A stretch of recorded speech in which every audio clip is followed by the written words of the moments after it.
I'm just a guy on a quest to finish up all the rest of this incredibly heartfelt story. This time I promise I'll try to not be much as accusatory. It's a Kirblog, all about Pokemon X and Y. Just one more quick discussion, Kirblog. The future of the show looks really bright on Kirblog. I know. Pokecember's over. Get over it. God, I know. But I had to do one more of these just while this was still semi-relevant as we're kind of saying goodbye to one era and moving on to the rest. I'm very happy to see the end of this incredible series. This was very, very special to me. At the time that this is going up, the last episode of Pokemon, the series X and Y, will have just finished up airing on Cartoon Network this past weekend. My God, what a ride it's been. I mean, for me, it was much shorter because I really kind of binged most of it over the last half a year or so. If you haven't checked out the Pokemon, the series X and Y Kirblog that I did with Derek Bittner from Game Explain just this past month for Pokecember, please go check that out. But in the meantime, I wanted to go over just my thoughts on these last couple episodes because this is a big deal. This is the end of actually not only Pokemon's run on Cartoon Network, but on a Turner channel in general, because now it's moving to Disney XD for Pokemon Sun and Moon, which I'm also going to talk about. But first and foremost, so when we were recording the Kirblog about the show in general, at the time, the end of the big battle against Team Flare had just finished up. So, things were certainly coming to a head. But the reason that I wanted to do one specifically about this is because the last couple episodes that have aired since then are 4 episodes that are all kind of linked together. We talked many times about a lot of these little like mini arcs and things, but this one was like a mini arc about the ending. And it's something actually I forget if I mentioned this on the previous Kirblog, but something that Kaiser Neko Scott had mentioned to me was he kind of analyzed this almost like this show in and of itself, even though technically the beginning of it was like leading directly, from the end of Black and White, because we meet the camera girl whose name the reporter girl whose name I'm forgetting right now, who's like traveling there with Ash to get to Kalos.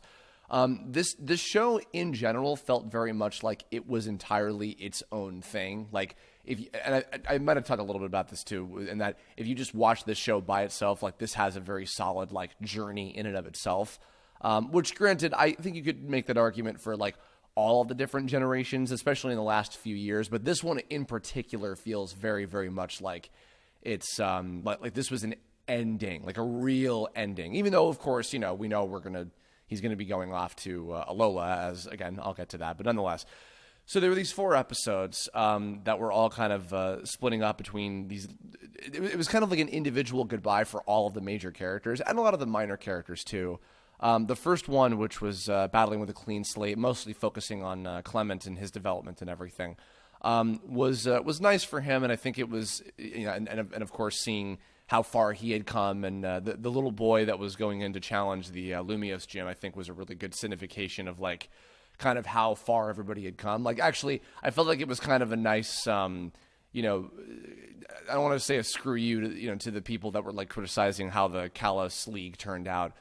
Because, they could have necessarily known. I mean, maybe they did, but whatever. Nonetheless, the fact that the kid was really excited to see Ash and was really like, wowed by, oh my God, you did so well in the Kalos League. And he wasn't like, you were a loser because you lost in the final match, which I'm not going to go on that fucking rant again. But nonetheless, I really liked that a lot. I liked how they handled the, just giving a lot of these send-offs to some of the minor characters and everybody sort of heading off and all that. The next one was The First Day of the Rest of Your Life, which is a great title, mostly focusing on Serena. And, in a way that I was very, very delightfully surprised in where they went with her. I really was expecting her to take up Palermo, I think her name was, on her offer to, like, train her and everything. But the fact that she's like, no, I know I'm not ready for that yet. I'm not at that skill level yet. And then heading off to do the Pokemon contest, which I thought, oh, that's perfect. That makes so much sense for her to be doing in terms of the next step of her like career and her growth and everything. It's a very, very mature and kind of unexpected sort of thing. Like I really didn't think that they were gonna. I figured that they were setting up the whole bit with Palermo as her ending, but the fact that they didn't do that was actually very satisfying, and it was nice. It was a nice surprise for that episode. the callback to the first couple episodes as well, and like where they're kind of exploring around in Lumios was also a nice little throwback. It was even, just from having seen those first couple episodes when they first came out, like when they had the big worldwide premiere of the show, that was very nostalgic. It felt like very emotional, like more than any of the other, like, okay, we're finishing up this generation and about to move into the next one. It usually seems very like, I mean, they'll take a few episodes, but it doesn't feel as impactful as it has with these. I mean, like, the fact that the characters are really thinking about, like, man, what are we going to do next? Like, I really am not sure. Like, the fact that they are thinking about that, and in a very profound kind of way with the way that it's executed, I really liked that. It felt very, very effective, and it was in a way that I think was very mature, like, not everything has like a black and white, answer. There were a lot of like unexpected kind of turns with how, not just the stuff with Serena, but just in general that I really liked a lot. I felt were very like, they were treating the audience like very respectfully in a way and very intelligently as well. And of course also like seeing off like some of the other Pokemon characters and some of the other trainers and everything, and seeing where they were heading off to was really nice. The third one, the second to last episode, which was Facing the Needs of the Many, the last of the I guess more like action-y episodes. Not that there's a lack of action in the final one, but with Zerasik coming back, and the little that was kind of a neat idea. The whole little like Neo Team Flare thing kind of turning out to be like kind of just bullshit or whatever. And also Jesse and James getting commended, even if it was under false pretense. They were commended by Giovanni, which was a nice little like, oh, that's cool, of course, I mean, I've gone on and on about how much I love Bonnie, and again, major shout outs in particular to Allison for doing such an amazing job in her performance, and also Billy Bob Thompson on both Squishy / Zygarde, and of course Greninja as well, who kind of had his farewell in this episode too as a pretty major character, treated very well. I have one of those, I don't often try to go too crazy with Pokemon headcanon type things, but someday I want to imagine that Bonnie and Zygarde will meet up and they'll be on their own little journey together. I so want that. I want to just imagine that. That's my kind of like personal dream for what happens with them down the line.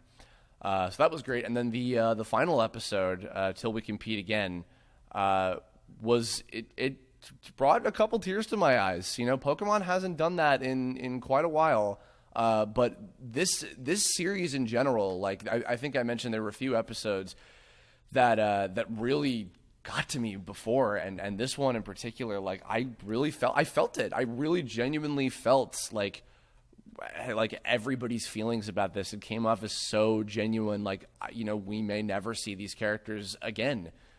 Obviously there's like the couple specials and things, if some of these characters ever do get cameos in, Sun and Moon or any time in the future, that'd be amazing. But I'm not holding my breath, because they haven't done that for any of the main characters in a very long time. They've had a couple of those specials where, like, some of the newer characters hang out later, but I don't think we've gotten a lot of those as of late. So I hear there's one where like Clement and Silent, I think, meet together and they never find out that they both knew Ash, but I don't know if we're going to get that. I kind of doubt it, but nonetheless.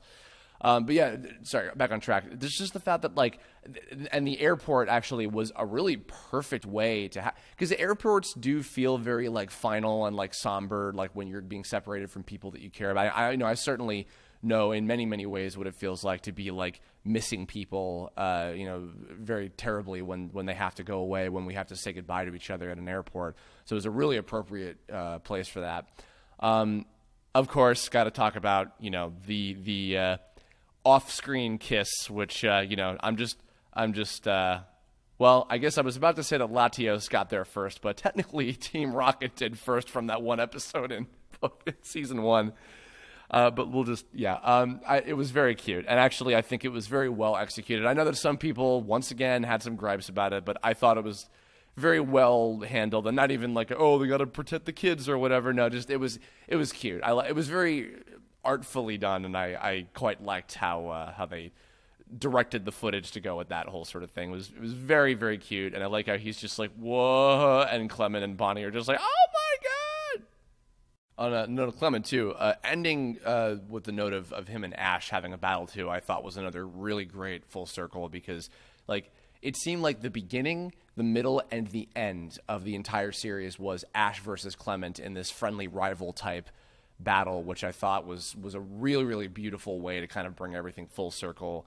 And then seeing him off was just great. And then the montage was wonderful. I could not help but fucking sing along with all the instrumentals. They played the remake of the original Pokemon theme as well as Be a Hero, which I did finally. Everybody, I hope you're happy that I did a relevant theme for the intro related to the actual series, as well as Stand Tall, which I grew to like over a while. Not one of my favorites, but I grew to like it after a while.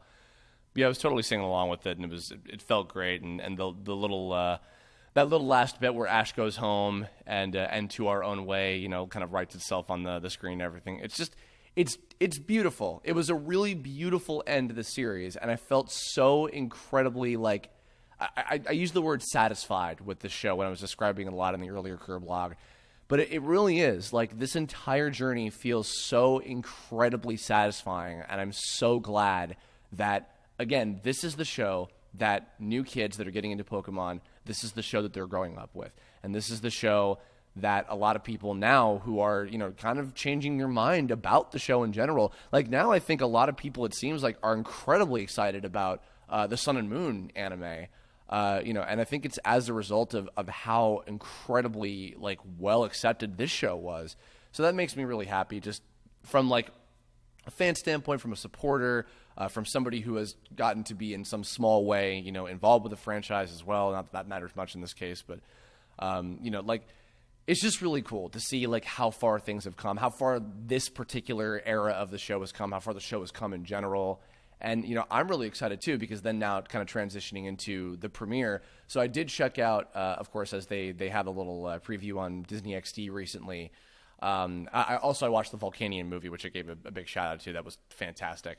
But yeah, so the first couple episodes of what will now be Pokemon the Sun and Moon series, which Generation 7 for the anime now.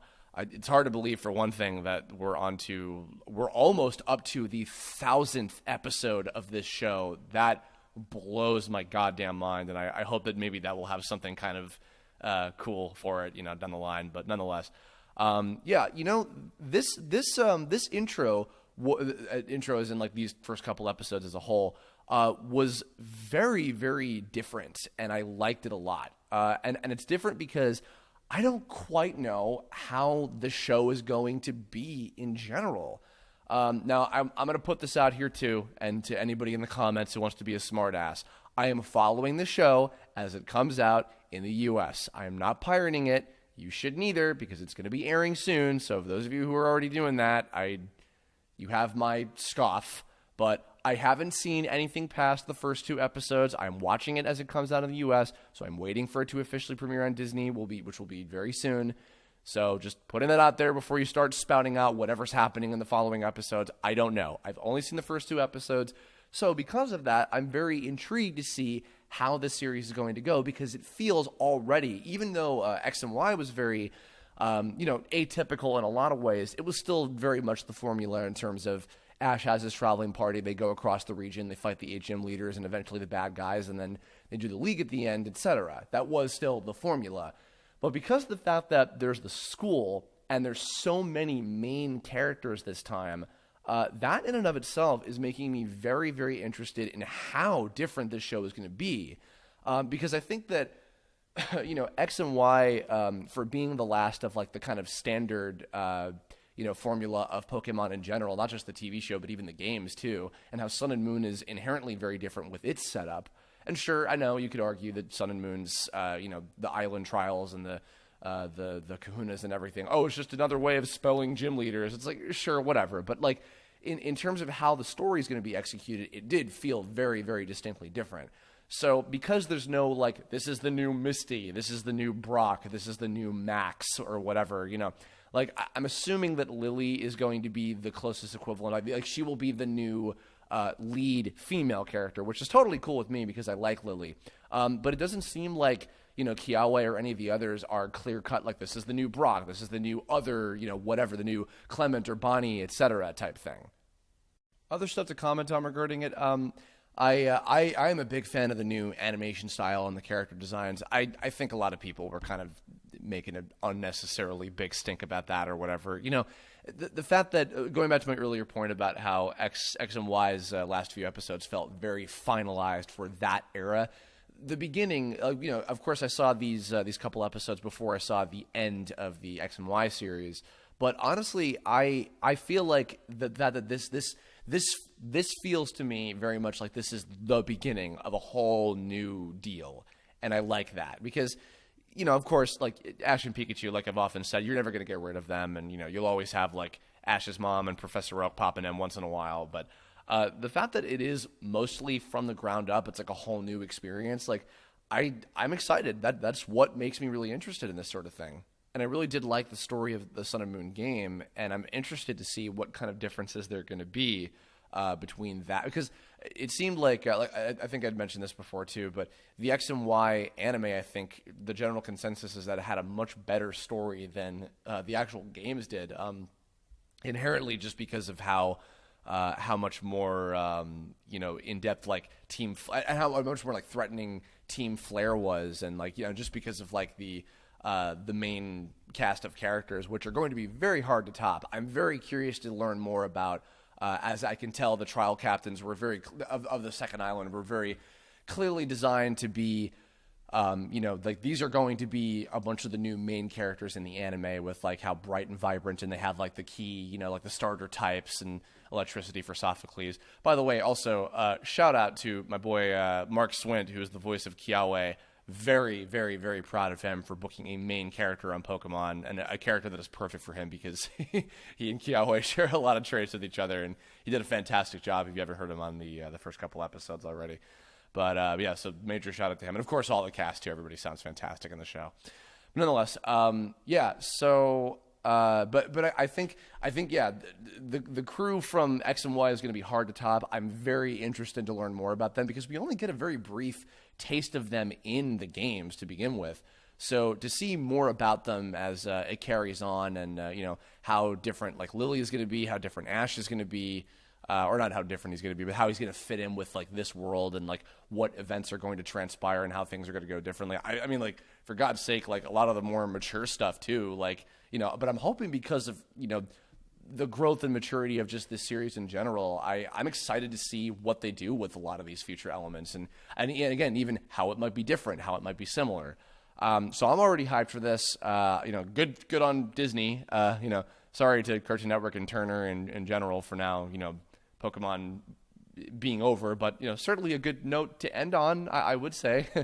So it's just funny to see. Also, I mean, again, the journey of the show is taken from WB to Cartoon Network to to Disney now, which is pretty huge too. It's also funny because a lot of people were saying like, oh, it looks like Yokai Watch now. I'm like, more like Yokai Watch looks like Pokemon for fuck's sake, and not to mention like.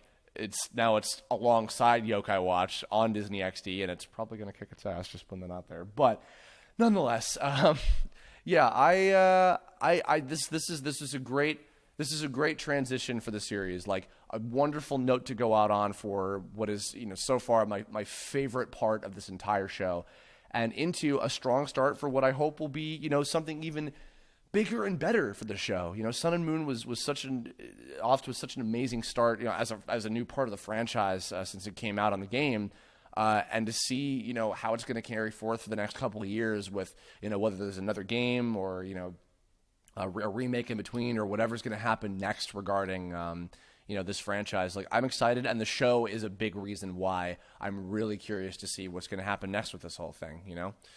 So I think on that note, that's going to wrap this up. So everybody, thank you very much. I know this is kind of the little semi-extension of Pokecember. Consider this like, the one that was in place of the data for Kirblog for the end of the month, since that was kind of a non-Kirblog to begin with. But love you, Dad, if you ever hear this. Anyway, so that's it. In the comments below, leave your thoughts to me about the ending of the Pokemon X and Y series. And as well as your thoughts on the beginning of the Pokemon Sun and Moon series, and what your hopes, dreams, aspirations are for the future, etc. Regarding this show. I'm very curious to hear. And this weekend, by the way, will not be a Kirblog at the usual time. I'll have probably another ad in place of it, but also on Thursday of this week, I'm going to be doing a quick little stream where I'm going to be drawing what will be the preview image of a very, very cool new thing. So for those of you who are going to hear this ahead of time before the actual stream, you have a little preview of what's to come. This weekend is finally going to be the beginning of the Kingdom Hearts Dream Drop Distance live stream on my YouTube channel with myself and Ben Diskin and his girlfriend Heather and my pal Casey Mangelo. The four of us will be working together on the stream. But on Thursday, I'm going to be doing an illustration of what the preview image for the stream will be. So look forward to that. If you want to tune in and be there for that and everything, that'll be the official announcement. We don't have a time locked down yet. It's probably going to be about like 4 o'clock on Saturday. On Sunday. On Sunday, 4 o'clock on Sunday, I think will be when we start the stream officially. We'll be doing them on Sundays in place of the usual weekend Kirblogs for a little while. But we have more details to come on that, so look forward to it. And thanks, and I will catch you all very soon. Thanks for listening to me rave about Pokemon for another 20-something minutes, and I'll catch you all in the very near future with a lot of Kingdom Hearts goodness. So thanks a lot. Catch you all later. Bye.